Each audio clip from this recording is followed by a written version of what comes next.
আছে এই গাঁওখনত নাই আৰু সেই গাঁওখনতে জাকত জিলিকাকৈ ৰখা হৈছে হজৰত চাৱাল পীৰ দৰগাহ। এই দৰগাহখন তাত জাকত জিলিকাকৈ ৰখা হৈছে, চাৱাল পীৰৰ দৰগাহ। গতিকে সেই সমন্বয়ৰ বাৰ্তা, সেই সমন্বয়ৰ ভূমিৰ পৰা আমি আহিছোঁ আৰু মই যিখন জিলাৰ পৰা আহিছোঁ তাতেই আজান পীৰ চাহেবৰ দৰগাহ আছে, খৰাগুৰি চাপৰি শিৱসাগৰ জিলাৰ দিখৌমুখত।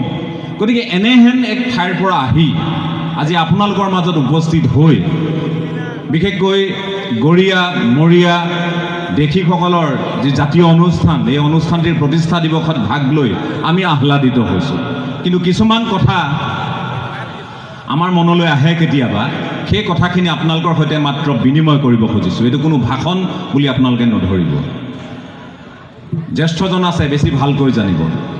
আজি চৰকাৰে আপোনালোকক খিলঞ্জীয়া স্বীকৃতি দিলে। এখন চৰকাৰে আপোনালোকক খিলঞ্জীয়া স্বীকৃতি দিব নালাগে নহয়। আপোনালোক খিলঞ্জীয়া হয়, খিলঞ্জীয়া হয়, ভূমিপুত্ৰ হয়। কিছুমান মানুহ ধৰ্মান্তৰিত হৈছে, যুগ যুগান্তৰ ধৰি আজি শ শ বছৰ ধৰি আছে।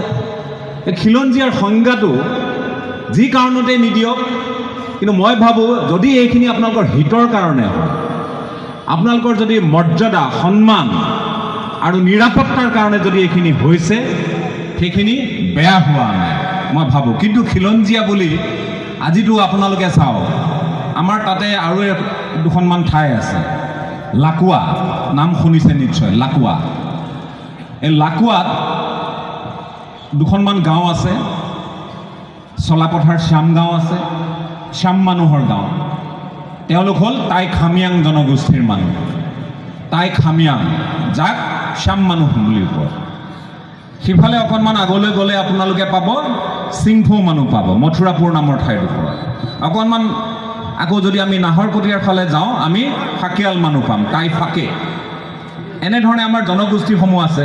টাই খামতি আছে, চিংফৌ আছে, তুৰুং আছে, আইটন আছে। এইবোৰ জনগোষ্ঠীয় পৰিচয়েৰে তেওঁলোক সমৃদ্ধ। মই কিয় কৈছোঁ আপোনালোকে অকণমান সময়ৰ পাছত বুজি পাব।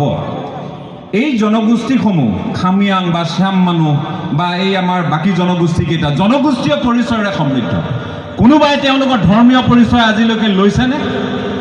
কোনোবাই তেওঁলোকৰ ধৰ্মীয় পৰিচয় লৈছেনে লোৱা নাই? টাই খামিয়াং বা শ্যাম মানুহখিনিৰ ধৰ্ম কি, লৈছেনে নাই লোৱা? কিন্তু তেওঁলোকক আপুনি কি বুলি জানে? কি বুলি জানে তেওঁলোকক আপুনি টাই খামিয়াং বা শ্যাম মানুহ বুলিহে জানে। মই কওঁ আপোনালোকে বহুতে হয়তো জানে, বহুতে নাজানে। তেওঁলোকৰ ধৰ্মীয় পৰিচয়টো হ'ল তেওঁলোক বৌদ্ধ ধৰ্মাৱলম্বী, বৌদ্ধিষ্ট বুলি যে আমি কওঁ, বৌদ্ধ ধৰ্মাৱলম্বী। অৰ্থাৎ তেওঁলোকৰ জনগোষ্ঠী